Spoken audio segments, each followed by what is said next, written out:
नमस्कार, आवाम और सरकार न्यूज में आपका स्वागत है। पश्चिमी दिल्ली की सांसद कमलजीत शेहरावत ने भाजपा के पश्चिमी दिल्ली जिला कार्यालय में केजरीवाल सरकार की नाकामियों की पोल खोलते उनके खिलाफ एक प्रेस कॉन्फ्रेंस की और 10 विधानसभाओं की चार्जशीट जारी की। इस प्रेस कॉन्फ्रेंस में सांसद कमलजीत शेहरावत के साथ पश्चिमी जिला अध्यक्ष चंद्रपाल बख्शी, नजफगढ़ जिला अध्यक्ष रमेश शोखंदा, पश्चिमी जिला मीडिया प्रभारी अमरजीत सिंह अमर, नजफगढ़ के मीडिया प्रभारी पंकज सिंह सहित निगम पार्षद अमित खड़खई मौजूद रहे। प्रेस कॉन्फ्रेंस के अंदर जितने भी प्रेस से बंधु आए हैं, आप सभी का भारतीय जनता पार्टी पश्चिमी दिल्ली लोकसभा के अंदर आप सभी का स्वागत है। हमारे बीच में इस क्षेत्र की सांसदा बहन कमलजीत जी हमारे बीच में है। मैं आमंत्रित करता हूं माननीय सांसदा कमलजीत शेहरावत जी से एक बार जोरदार तालियों द्वारा सभी उनका स्वागत करें।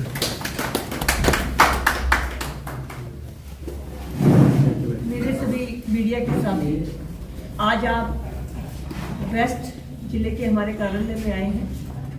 आज की प्रेस कॉन्फ्रेंस का मुख्य उद्देश्य क्षेत्र की समस्याओं को लेकर और क्षेत्र के विषय में बात करने के लिए था। इसीलिए आज आपको हमने पश्चिमी जिला के इस कार्यालय में बुलाया है। मेरे साथ इस प्रेस कॉन्फ्रेंस में हमारी इस लोकसभा में आने वाले दोनों जिला, पश्चिमी जिला और नजफगढ़ जिला, दोनों के जिलाध्यक्ष साथ में हैं। चंद्रपाल बख्शी जी हमारे पश्चिमी जिला से जिलाध्यक्ष हैं और रमेश शोखंदा जी हमारे नजफगढ़ जिला से जिलाध्यक्ष हैं। 5 विधानसभा हमारी नजफगढ़ जिले में आती है, 5 विधानसभा पश्चिमी में आती है। साथ ही नजफगढ़ जोन के हमारे चेयरमैन भाई अमित खड़खड़ी जी भी हमारे बीच में हैं और हमारे दोनों जिलों के मीडिया प्रभारी भाई पंकज जी और भाई अमरजीत जी भी हमारे साथ हैं। और आप सब साथियों से आज हमने यहाँ पर जो बुलाने के लिए आपको मैसेज भेजा, आप आए, आपका बहुत बहुत धन्यवाद। साथियों, मेरे हाथ में 3 पेपर हैं। ये तीनों कमिटमेंट है आम आदमी पार्टी के उस व्यक्ति की जो खुद को दिल्ली की जनता का सबसे बड़ा सेवक बताता है। ये मैनिफेस्टो है 2015 का। उसके बाद ये मैनिफेस्टो है 2020 का, जिसके अंदर ये गारंटियां दी गई हैं। और ये मैनिफेस्टो है एमसीडी में 2022 में, जब अरविंद केजरीवाल जी ने निगम में आने के लिए अपनी घोषणाएं की। इन तीनों मैनिफेस्टो के ऊपर 2015, 2020 और 2022, इन तीनों मैनिफेस्टो के ऊपर आज आपके साथ जो हम बात रखने वाले हैं, मेरा निवेदन है इसमें अगर आपको कहीं पर भी कोई सवाल हो कि हमने कोई बात गलत कही है तो आप सवाल पूछ सकते हैं। सबसे पहले दिल्ली में बात शुरू करते हैं। दिल्ली में जब ये व्यक्ति आए तो इन्होंने खुद को गरीब का हमदर्द और अपना बताते हुए कि मैं आपका भाई हूं, बेटा हूं, अपनी राजनीति की शुरुआत की। सबसे पहली आवश्यकता होती है खाने के लिए रोटी, और इसमें जो राशन कार्ड है वो सबसे पहले आता है। दिल्ली के अंदर 2015 तक 66,800 राशन कार्ड बने हुए थे। दिल्ली का कोटा केंद्र सरकार की तरफ से 1,56,800 राशन कार्ड बनाने का है। 1 नवंबर 2024 तक ये 90,000 राशन कार्ड जो दिल्ली सरकार बना सकती थी, इन्होंने नहीं बनाए। अचानक 1 नवंबर 2024 को इन्होंने अखबार में खबर दी कि जो 90,000 राशन कार्ड है वो अब हम बनाएंगे। तो पहला सवाल कि 2015 से जो राशन कार्ड आप बना सकते थे वो आपने 1 नवंबर 2024 तक बनाने के फॉर्म के ऊपर काम क्यों नहीं किया? इन राशन कार्ड में सबसे बड़ी बात है कि गरीब व्यक्ति को प्रधानमंत्री जी की तरफ से प्रति व्यक्ति 5 किलो राशन भी मिलता है। और कोविड के बाद इस योजना में हर गरीब परिवार को प्रधानमंत्री जी 5 किलो राशन देते हैं। यदि सेंटर से दिल्ली को रेगुलर मिलने वाला राशन तो छोड़िए, प्रधानमंत्री जी का मिलने वाला गरीब का राशन भी इन्होंने दिल्ली वालों को मिलने नहीं दिया। बुजुर्गों को पेंशन, जो हमारे सीनियर सिटीजन होते हैं, उनको अपना छोटा मोटा खर्च करने के लिए एक राशि की आवश्यकता होती है। और ये पहली बार नहीं है, दिल्ली सरकार का जब से गठन हुआ है या किसी भी सरकार का जब गठन होता है तो उसके अंदर बुजुर्गों को पेंशन दी जाती है। लेकिन दिल्ली सरकार ने 2016 से इनके पास 3 लाख से ऊपर फॉर्म भरे हुए हैं, किसी बुजुर्ग को पेंशन का फॉर्म अप्रूव नहीं किया। दिल्ली में लास्ट माइल कनेक्टिविटी और बस की बात करते हुए अरविंद केजरीवाल जी ने कहा था, ये 2015 के उनके मैनिफेस्टो में लिखा हुआ है कि हम दिल्ली में 11,000 नई बसें लेकर आएंगे। लेकिन साथियों, आज जब हम 2024 के आखिरी दिन बैठे हैं, 31 दिसंबर 2024, दिल्ली सरकार ने एक भी बस नहीं खरीदी। और अगर केंद्र से मिलने वाली सहायता की बात करूं तो 940 बस फेमा की तरफ से इन्हें इलेक्ट्रिक बसें मिली है, क्योंकि दिल्ली में पॉल्यूशन बहुत था तो सेंट्रल गवर्नमेंट की तरफ से ये 900 से अधिक बसें दिल्ली को दी गई, लेकिन दिल्ली सरकार ने कोई बस नहीं खरीदी। मेट्रो 500 किलोमीटर की इसकी लिमिट होनी चाहिए थी, लेकिन मेट्रो के लिए कोई बजट दिल्ली सरकार ने एलोकेशन करके सेंक्शन नहीं किया। बल्कि आपको ध्यान होगा कि मेरठ के लिए जो RRTS सिस्टम बनना था उसके लिए भी अरविंद केजरीवाल जी ने फंड देने से मना कर दिया, जो रीजनल रेलवे ट्रैफिक हमारा कंट्रोल करता है। और सुप्रीम कोर्ट के कहने पर ये फंड्स को एलोकेट किया गया, जब कोर्ट ने कहा कि आपके पास एडवर्टाइजमेंट का पैसा है, लेकिन दिल्ली के लोगों को, आसपास NCR के लोगों को एक RRTS सिस्टम मिल पाए, इसके लिए आप पैसा नहीं दे रहे हैं। तो कोर्ट के ऑर्डर के बाद RRTS सिस्टम के लिए पैसा दिल्ली सरकार ने अपना हिस्सा दिया, और जिसका उद्घाटन कुछ ही दिनों में प्रधानमंत्री जी करने वाले हैं। CCTV कैमरा और वाईफाई, दिल्ली में हर गली मोहल्ले में वाईफाई मुफ्त मिलेगा और 15 लाख CCTV कैमरे लगेंगे। ये अरविंद केजरीवाल जी का बहुत बड़ा एक वादा था, दावा था। आज इसकी हकीकत मुझे लगता है कि मुझे बताने की आवश्यकता भी नहीं, पूरी दिल्ली में कहीं पर भी CCTV कैमरा या वाईफाई का सिस्टम एग्जिस्ट नहीं करता है। सिविल डिफेंस को पक्का करेंगे, होमगार्ड के कर्मचारियों को पक्का करेंगे, निगम के कर्मचारियों को पक्का करेंगे। ये वो व्यक्ति है जो कहते थे कि पक्का करने में क्या होता है, एक साइन ही तो करना होता है, एक हस्ताक्षर ही तो होता है। लेकिन आज दिल्ली में होमगार्ड दर-दर की ठोकर खा रहे हैं, गेस्ट टीचर दर-दर की ठोकर खा रहे हैं। किसी को भी पक्का करने का एक भी प्रपोजल दिल्ली सरकार की तरफ से नहीं गया है। किसानों को दिल्ली सरकार ने किसानी का दर्जा भी नहीं दिया। प्रधानमंत्री नरेंद्र मोदी जी ने लगातार किसानों के हित में अनेक योजनाओं को लागू किया, लेकिन दिल्ली में उसका फायदा नहीं मिल पाया, क्योंकि दिल्ली के किसानों को किसानी का दर्जा ही नहीं है। और अगर आप नजफगढ़ के गांव में जाएंगे तो ट्यूबवेल का कनेक्शन नहीं मिलता है। और दिल्ली में अभी भी जो हमारे किसान हैं उनके खाद के ऊपर, बीज के ऊपर कोई सब्सिडी नहीं मिलती। दिल्ली देहात में दिल्ली सरकार की तरफ से ऑल्टरनेट प्लॉट दिए जा रहे थे। दिल्ली लैंड रिफॉर्म एक्ट के अंदर ये प्रोविजन है कि दिल्ली सरकार अगर कभी भी कोई लैंड एक्विजिशन करती है तो बदले में उनको ऑल्टरनेट प्लॉट देने होते हैं। आपको ये जानकर हैरानी होगी कि दिल्ली सरकार में आम आदमी पार्टी आने के बाद ऐसे प्लॉटों का आवंटन बंद कर दिया गया है। शीला दीक्षित जी के सरकार तक वो प्लॉट मिले हैं, लेकिन उसके बाद इन सारी फाइलों को डंप कर दिया गया और एक ऐसा केस का उदाहरण लेकर जो दिल्ली में लागू भी नहीं होता है।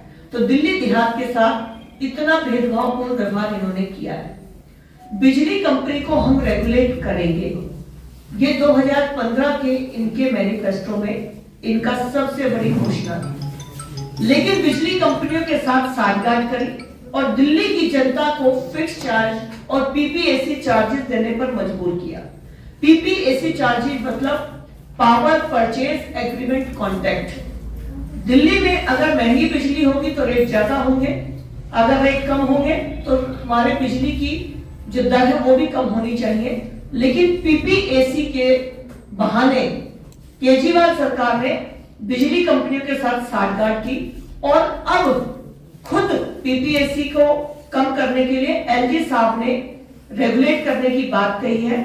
और दिल्ली में बहुत खुशकिस्मती की बात है कि एलजी साहब ने ये लागू भी करा दिया और पावर परचेज एग्रीमेंट कॉन्ट्रैक्ट की शर्तों को चेंज कर दिया गया। और अब दिल्ली में अगले महीने से बिजली के बिलों में 30 से लेकर 50% की कमी देखने को मिलेगी।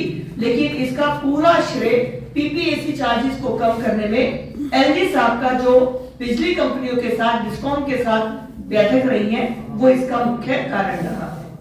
यमुना, हम सब दिल्ली के रहने वाले लोग अगर अपने बचपन को याद करें तो हम यमुना में नहाने के लिए जाते थे और कार्तिक के महीने में हम सब यमुना नहाकर आते थे। लेकिन आज यमुना की हालत ये है कि अमोनिया का लेवल इतना है कि उसके आसपास जाने के लिए भी डॉक्टर्स ने मना किया है कि आप यमुना के आसपास मत जाइएगा। 34 किलोमीटर लंबी यमुना दिल्ली में आने से पहले नदी होती है, लेकिन जैसे ही 34 किलोमीटर दिल्ली का सफर पार करके आगे निकलती है तो ये एक नाले में तब्दील हो जाती है। यमुना पे रिवर फ्रंट बनाऊंगा, इसका सबसे बड़ा वादा था, लेकिन यमुना में जिस तरह से प्रदूषण बढ़ा है ये हम सबके सामने है। मोहल्ला क्लिनिक यानी स्वास्थ्य को अपनी सबसे बड़ी अचीवमेंट बनाने वाले आम आदमी पार्टी के भूतपूर्व मुख्यमंत्री ने कहा था कि मैं दिल्ली में 1000 मोहल्ला क्लिनिक बनाऊंगा। उन 1000 मोहल्ला क्लिनिक में आज कितने मोहल्ला क्लिनिक बने हैं ये हमारा अरविंद केजरीवाल जी से सवाल है। जब तक वो सवाल का जवाब देते हैं तब तक ये मोहल्ला क्लिनिक की स्थिति है मेरे वार्ड के अंदर। ये सेक्टर 22 के अंदर मोहल्ला क्लिनिक है और ये आज से नहीं, जिस दिन से इस पोर्टा कैबिन को बनाया गया है इसके चारों तरफ घास है और ये गेट ऐसे ही बंद है। ये मोहल्ला क्लिनिक है सागरपुर का और ये सिर्फ 2 मोहल्ला क्लिनिक की फोटो हम आपको नहीं दिखा रहे हैं, ये तो एक उदाहरण है। दिल्ली में तकरीबन 500 मोहल्ला क्लिनिक की लिस्ट इनकी वेबसाइट पर है, जिसमें से ज्यादातर बंद पड़े हैं।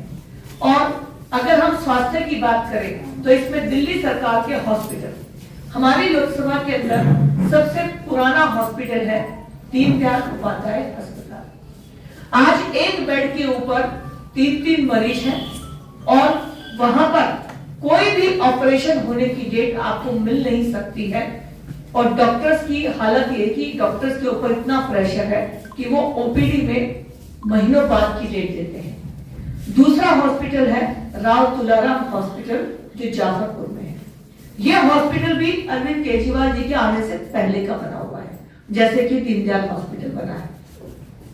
आज राव तुलाराम हॉस्पिटल के अंदर ब्लड बैंक नहीं है, आईसीयू नहीं है।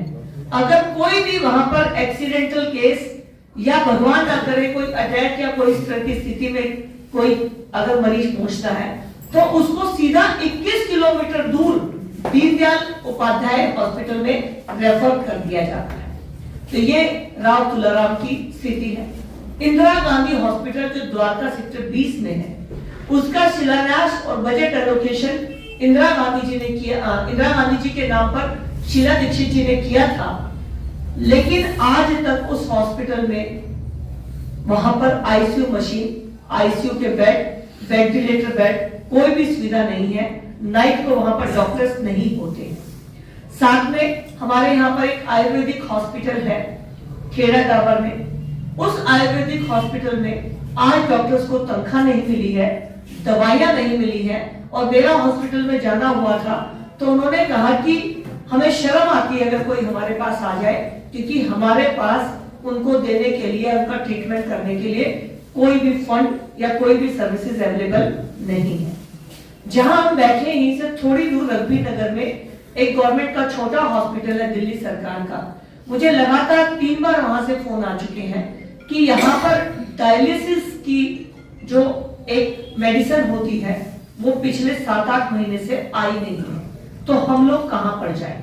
तो ये इनके स्वास्थ्य मॉडल का एक नमूना है जो मैंने आपके सामने विवरण किया है।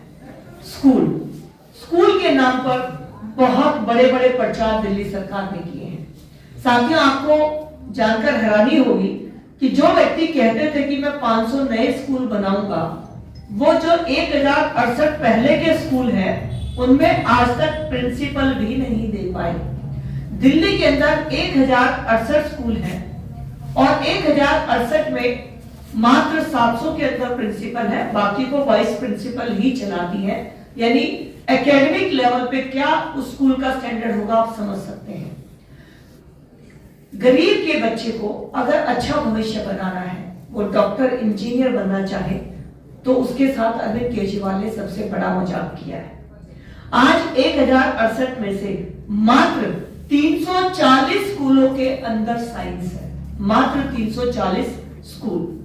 और अगर उच्च शिक्षा की बात करें तो दिल्ली यूनिवर्सिटी के अंदर आने वाले 12 कॉलेज दिल्ली सरकार के अंदर आते हैं, जिनका खर्चा दिल्ली सरकार को देना होता है। उन 12 स्कूल कॉलेजेस के अंदर कोई भी मेंटेनेंस का पैसा कैपिटल हेड में नहीं दिया गया और टीचर्स की सैलरी नहीं दी जा रही है। आप सब द्वारका में जाकर दीनदयाल उपाध्याय कॉलेज देख सकते हैं, मैं वहां की एलुमनाई हूं। वहां पे अगर एक पाइप का मेंटेनेंस कराना हो तो प्रिंसिपल के पास पैसे नहीं है कि वो उस पाइप को भी मेंटेनेंस करा पाए।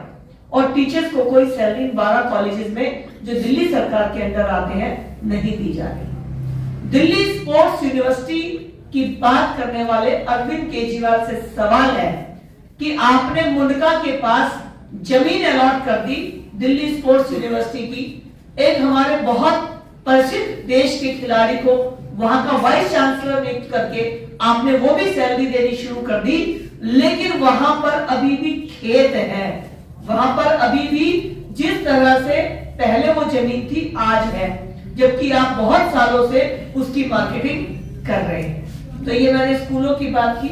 और बड़ी बड़ी बात करने वाले अरविंद केजरीवाल जी, ये हमारी लोकसभा में मटियाला की आज की फोटो है, जहां पर एक हॉल के अंदर 6 क्लासेस बैठी हुई है और ये हालत है कि ये बिल्डिंग कभी भी गिर सकती है। इसीलिए यहाँ पर जो पार्किंग है वहां पर खुले में बच्चों को बैठ के पढ़ाया जाता है। ये छत की हालत है और ये सिर्फ एक उदाहरण है, ऐसे अनेक स्कूल हैं। और दिल्ली सरकार जो स्कूल की बिल्डिंग बना रही है उसे आज भी लेंटर गार्डर और सरिया से बनाया जाता है, जो हमारा पुराने जमाने की होती थी। कोई भी लेंटर उसके अंदर डाला नहीं जाता। स्कूल के नाम पर बहुत बड़ा करप्शन है। सफाई 2020 में जब दिल्ली में अरविंद केजरीवाल जी आए तो उन्होंने कहा कि दिल्ली में 3 तरफ कूड़े के पहाड़ हैं और मैं 6 महीने के अंदर इन कूड़े के पहाड़ों को हटा दूंगा। आज 2 साल पूरे हो गए हैं निगम में आम आदमी पार्टी की सरकार को आए, लेकिन वो 2 कूड़े के ढेर तो क्या ही हटने थे, पूरी दिल्ली कूड़ा कूड़ा हुई है। आप कहीं पर भी जाएंगे तो ये दिल्ली के सड़क की, दिल्ली के किसी भी पार्क के कोने की ये फोटोज हैं जो पूरी दिल्ली में या कहीं पर भी देख सकते हैं।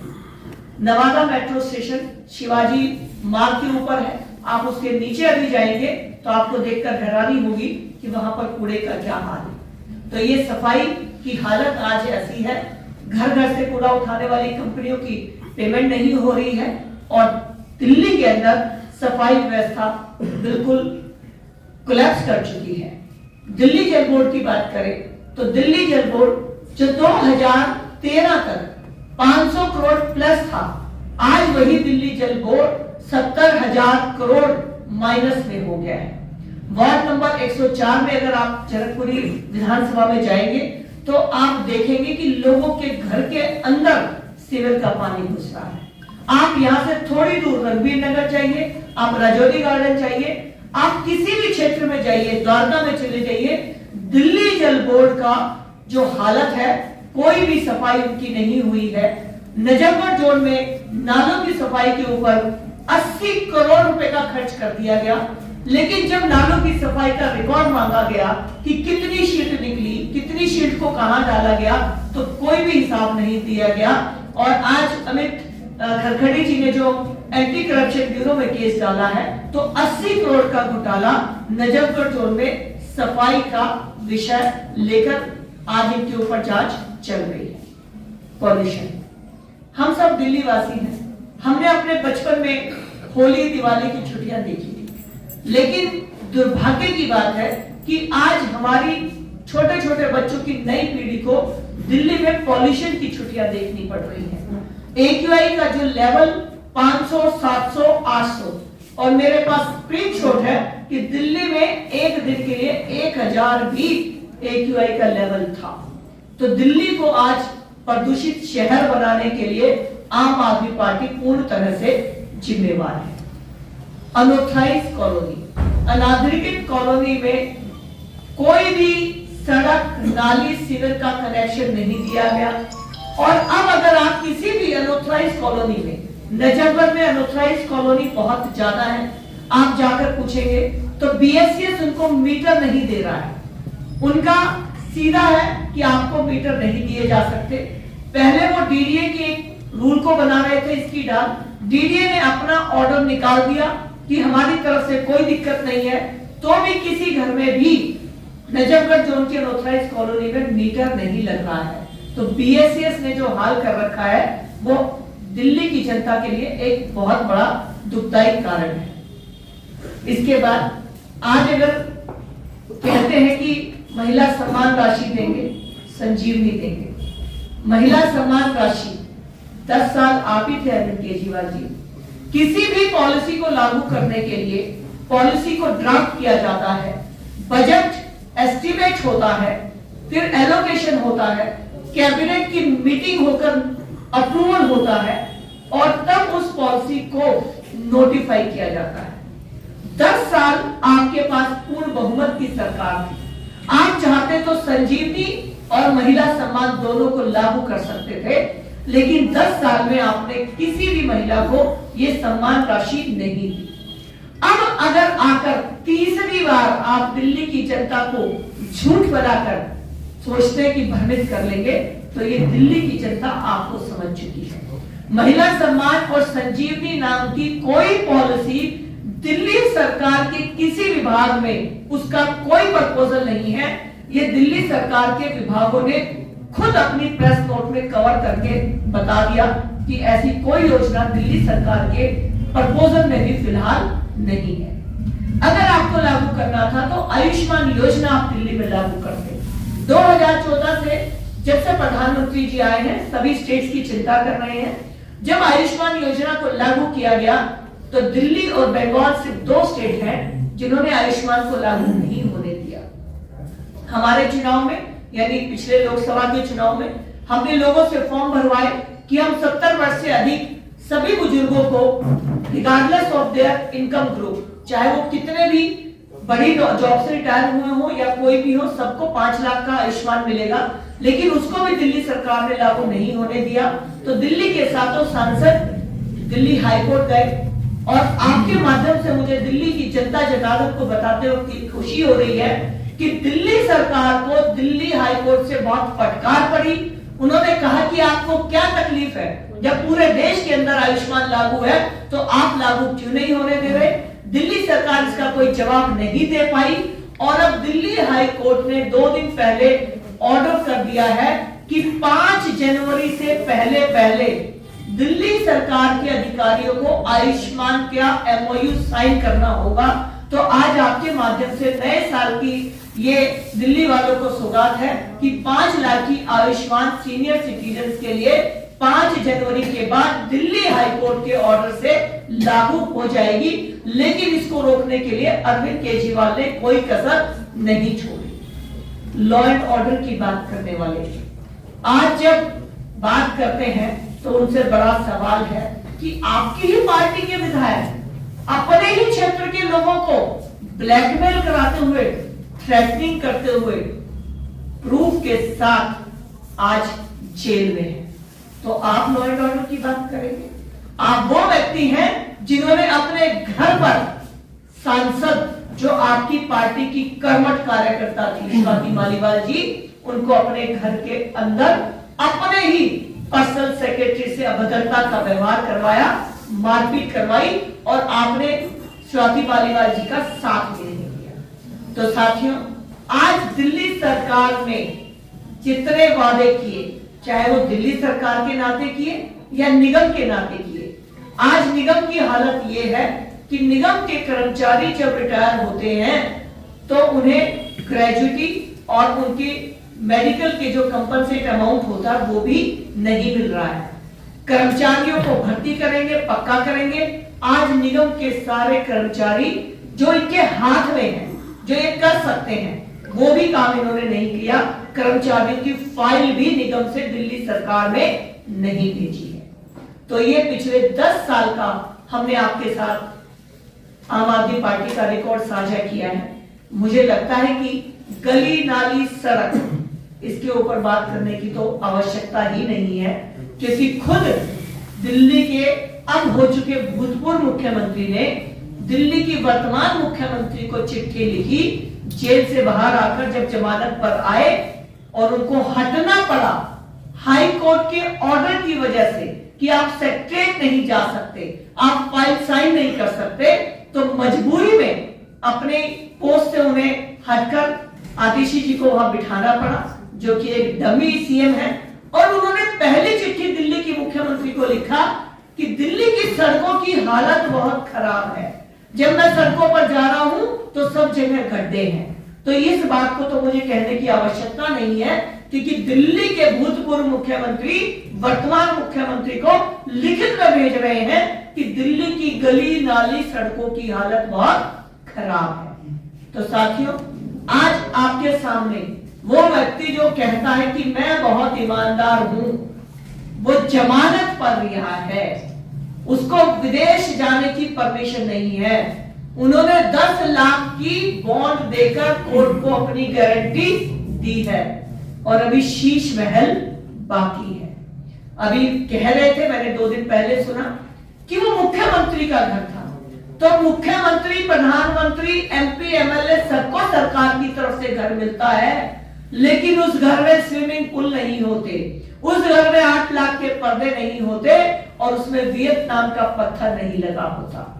आप सब हमारे इंटेलेक्चुअल क्लास के लोग हैं जो सामने बैठे हैं, आपको पता है कि किसी भी अगर जनप्रतिनिधि का, चाहे वो हाई कोर्ट का जज हो, सुप्रीम कोर्ट का हो, या वो चुने हुए जनप्रतिनिधि हो, उनको जब मकान मिलता है तो एक डीएसआर का एक स्लैब होती है, वही सामान उनके घर में लग सकता है और वो बहुत बेसिक होता है।